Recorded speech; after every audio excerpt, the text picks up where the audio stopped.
안녕하십니까. 오늘은 청와대 내부 근무자의 기강회의에 대한 논평입니다. 조국 청와대 민정수석에 대한 야권의 해임 공세가 연일 계속되고 있습니다. 자유한국당 윤영석 수석 대변인의 일자 논평을 보면 문재인 대통령은 더 이상 국민을 시험하지 말고 인사참사 국정기강회의의 직접 책임자인 조국 민정수석을 지금 즉시 해임하라고 주장했습니다. 그러면서 이번 문재인 정부에서 8명이나 인사청문 대상자가 보고자 없이 채택됐고 뿐만 아니라 경호처 직원이 시민을 폭행했고 청와대 의전비서관이 만취 음주운전을 하는 등 이러한 참사 책임자는 당연히 조국 수석이라고 주장을 했습니다. 뿐만 아니라 청와대 특별감찰반 직원이 지인을 위해 권한을 남용한 것도 모자라 업무 시간에 단체로 골프를 쳤다는 의혹이 나오고 있다며 하루하루 추가적인 비사실과 의혹이 꼬리를 물고 있다고 했습니다. 이들이 비위에 대한 책임자 역시 조국 민정수석이라는 것입니다.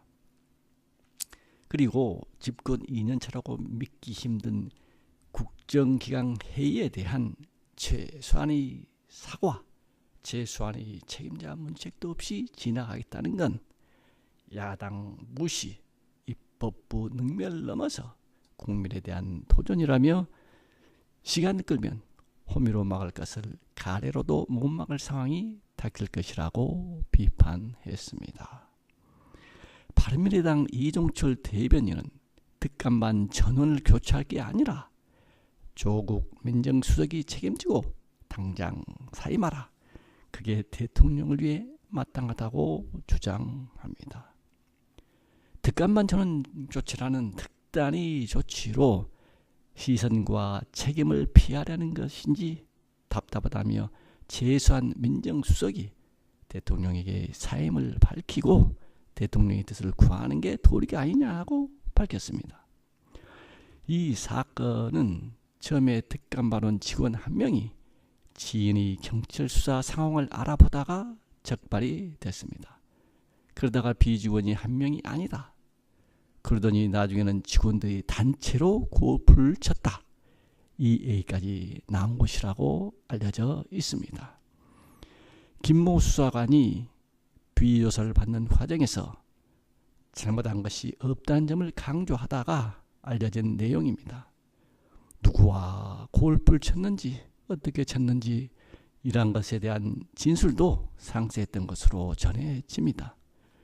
문제는 김모 수사관이 특감반원들이 골프 모임이 문제가 될 수 있다는 점을 인식조차 하지 못한 것으로 보인다는 것입니다. 기강회의를 막아야 할 막강한 임무를 부여받은 사람들이 기강이 무너져 있다는 것이죠. 그리고 뿐만 아니라 특감반원들이 이런 일탈이 이루어지는 동안 청와대는 전혀 알지도 못하고 있었다는 것입니다.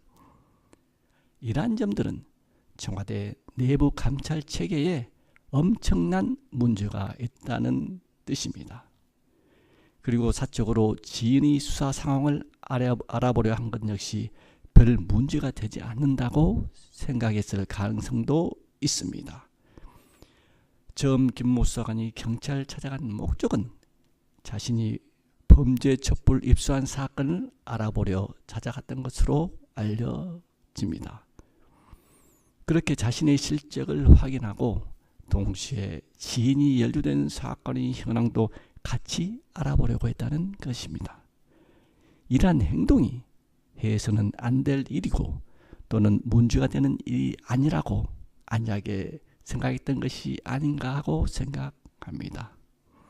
그런데 경찰이 문제를 삼았고 그러다 보니 이렇게 파급 효과가 커진 것입니다. 더 심각한 점은 민정이 사건을 쉬쉬하고 은폐하려 한 것 아니냐는 비판이 나오고 있기 때문인데요. 김모 수사관이 경찰에 복귀한 뒤에도 2주 동안 수사관으로 계속 근무했다는 일부 언론 보도도 나왔습니다. 어쨌든 간에 청와대는 언론이 보도한 후에야 특감반원 전체를 원대복귀시키는 초강수를 뒀지만 구체적으로 어떤 비위를 저했는지는 전혀 공개하지 않고 있습니다. 물론 감찰 사안이기 때문에라고는 하지만 사건을 덮으려한다는 의심을 하는 사람도 있습니다. 이에 앞서 경호처 행정관은 만취해서 시민을 폭행하고 경찰서에서는 호통까지 쳤었고, 그리고 청와대 의전 비서관은 음주운전을 했습니다. 음주운전은 문재인 대통령이 살인행위라고 규정을 했었습니다. 상황이 이렇게 되자 야당은 청와대에 대한 총공세에 나선 형국입니다. 청와대의 기강회의를 강하게 질타하면서 조국 민정수석이 책임지고 사퇴하라, 사퇴하라, 이렇게 야단입니다. 여당은 대통령 지지율 하락에 청와대 직원들로 인한 문제까지 겹쳐서 2중 3중으로 곤혹스러울 수밖에 없는 상황입니다. 청와대 민정수석실 직원들이 잇따른 비행위와 관련해 야당은 조국 민정수석이 사과와 사퇴를 요구하고 있습니다. 김성태 자유한국당 원내대표는 조국 수석이 제 역할을 못하고 SNS나 하니까 직원들 근무기간이 해이해지는 것 아닙니까? 하면서 직원들 원대 복귀와 같은 행위는 꼬리 자르기라는 겁니다.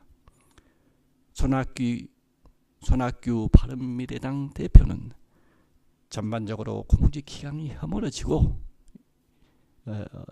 있는 것과 무관하지 않습니다. 문재인 대통령이 내임되기 시작되었다는 말이 끊이지 않는 이유입니다. 라고 말했습니다. 홍영표 더불어민주당 원내대표는 청와대에서 그런 일이 있어서는 안 된다고 생각합니다. 저도 정확하게 보고를 안 받았지만 청와대에서 적절한 조치를 취할 것으로 생각합니다. 라고 말했습니다. 문재인 대통령 지지율이 하락하는 가운데 청와대발 악재가 잇따르자 민주당은 난감해하면서도 뾰족한 해법을 찾지 못하고 있습니다. 연일 계속되는 야당의 파상 공세는 결국 문재인 정부의 힘을 빼려는 의도도 다분히 있다고 보는 시각이 있습니다. 따라서 비리에 연루된 공직자들은 엄정히 법에 의해서 처벌하는 것은 당연하다고 생각하지만, 그렇다고 조국 민정수석의 사태는 너무 과한 요구라고 보는 국민들이 많다고 봅니다. 아무튼 문재인 정부의 성공을 바라는 많은 국민들을 위해서라도 이번 기회에 청와대 내부의 기강을 바로잡는 기회가 되길 정말로 바랍니다. 이상 TV 세상의 오늘 뉴스 해설이었습니다.